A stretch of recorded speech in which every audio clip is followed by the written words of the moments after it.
የህወሓት ማዕከላዊ ኮሚቴ አባላት እነ ደብረጽዮንና ፈትለወርቅ ገብረ እግዚአብሔር ከፍተኛም የደህንነት ስጋት ውስጥ መግባታቸው ተነገረም። ይህን ተከትሎ ከስብሰባ ሳይቀር የደህንነት መከላከያ መሳሪያም እየተጠቀሙ ናቸው ተብሏል። ቁጥሩ ከፍተኛ የሆነም የትግራይ ሰራዊት ከነ አመራሮቹም አዲሱን የትግራይ ተቃዋሚ ሰራዊት የተቀላቀለ መሆኑን ተከትሎ መተማመን በውስጣቸው ጠፍቷል ተብሏል። ዝርዝሩ ነግራችኋለን። በሜቴክ ዝርፊያም ታስረው በምህረት የተለቀቁት ጀነራል ክንፈ ዳኘው በአንድ አነጋጋሪ ጉዳይ ተመልሰዋል። ታስሬም የሰሜኑ ጦርነት አመለጠኝ ያሉት ጀነራሉም ዛሬ የኢትዮጵያን ብሔራዊ አንድነት ሉዓላዊነት አደጋ ላይ የሚጥል አንድ አደገኛ ንግግር አሰምተዋል። ከዚህ ቀደምም ኢትዮጵያዊነት በሽታ ነው ብለው በቅርቡ ብዙዎችን አሳዝነው ነበር። ዛሬ ስለተናገሩት እናም አደገኛ ስለተባለው ጉዳይ በመረጃችን እንነግራችኋለን። የጠቅላዩ ግብዣም የአውሮፓ ጉዟቸው የቀጠለው ጠቅላይ ሚኒስትር አብይ አህመድ ዛሬ ጀርመን ገብተዋል። ጠቅላዩ የፈረንሳይ ጣሊያንናም ጀርመን መሪዎችን ለአንድ ትልቅ ጉዳይ ኢትዮጵያም በተመሳሳይ ቀን እንዲመጡ ጋብዘዋቸዋል ተብሏል። ስለዚህ መረጃ አለን። መንግስት በህገወጥ መንገድ የሀገር ሀብት ሸቀጥና ነዳጅ ወደ ኤርትራ እየተላከ መሆኑን ተከትሎ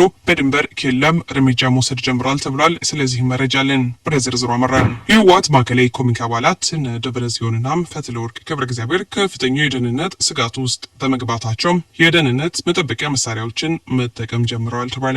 የህወሓት ሊቀመንበሩን ዶክተር ደብረጽዮን ገብረ ሚካኤልና የጽህፈት ቤት ኃላፊዋ ፈትለወርቅ ገብረ እግዚአብሔር በዚሁ ከፍተኛ ስጋት ተከትሎም የጥይት መከላከያን አጥልቀው መንቀሳቀስ ጀምረዋል ተብሏል። ከተለይም የዶክተር ደብረጽዮን ገብረ ሚካኤል ላፕቶፖች፣ መሳሪያዎችና ራዲዮኖች በግል ጠባቂዎች ከተሰረቀ በኋላና ጠባቂዎቹ ወደ ነፃው ጦር ሐራን ከተቀላቀሉ በኋላ የህወሓት ዋና መሪዎች ፈርተዋል ተብሏል። ጥይት የማይበሳው የሰውነት ትጥቅ መልበስ ጀምረዋል። በሱፍናም መደበኛ ልብሳቸው ውስጥ የጥይት መከላከያ አድርገው ስብሰባ የሚገባሉ። ይህም በዛሬው ጉባኤ ላይ ታይቷል ተብሏል። ከስፍራ የደረሰን መረጃን ይህም በህወሓት ውስጥ አደገኛ ሁኔታ መፈጠሩን ያሳያል ተብሏል። በየቀኑ ከፍተኛ ቁጥር ያለው ሰራዊት ወደ ነፃ ምድር የሐራን ተቃዋሚ ሰራዊት እየተቀላቀለ በመሆኑ የትኛው የክፍለ ጦር አርሚ የኮር አዛዥ ከነሱ ጋር እንደሆነም ለማወቅ ስለተቸገሩ ከፍተኛ የእርስ በርስ መፈራራትና ሽኩቻ ተፈጥሯል የሚል መረጃ ደርሶናል። እስካሁንም በይፋ አቋማቸውን ያላሳወቁ ግን ይባቸው አፋርና ራያ የሸፈተው በርካታም የትግራይ የጦር አመራሮች እንዲሁም የሰራዊት አባላት እንዳሉም መረጃዎች ጠቅሰዋል።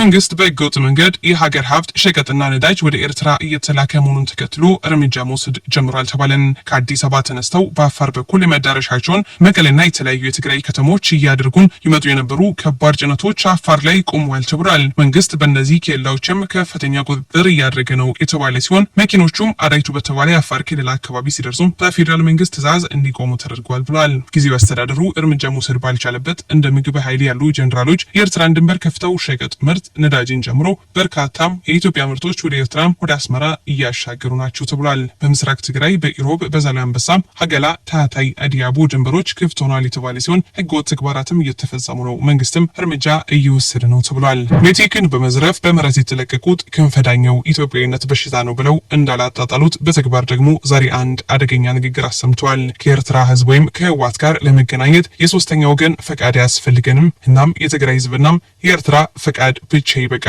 ሲሉ ተናግረዋል። የንግግራቸውም የኢትዮጵያን የሉዓላዊ አንድነት አደጋ ላይ ይጥላል በሚል በፖለቲካ ተንታኞች ተቃውሞ ደርሶበታል። ኢትዮጵያዊነት በሽታ ነው በሚል ንግግራቸው ብዙዎች ተቆጥተውባቸው የቆዩት የቀድሞ የሜቴክ ፕሬዚደንት ክንፈ ዳኘው የሀገርን ሉዓላዊነት የጣሰም ህገ ወጡን የህወሓትንና የኤርትራን ግንኙነት እንዲቀጥል አሳስበዋል። እስር ቤት ስለነበሩ ጦርነቱ አምልጦኛል ይደገምልኝ እያሉ የሚገኙት ጀነራል ክንፈ ዳኘው በተለያዩ ሚዲያዎች በመቅረብ ኢትዮጵያዊነትን የሚያጣጥሉና ዳግም በትግራይና በፌዴራል መንግስት በመከላከያ መካከል ጦርነትን የሚቀሰቅሱ ጸባጫቂ ንግግሮችን በማድረግ ላይ ተጠምደዋል።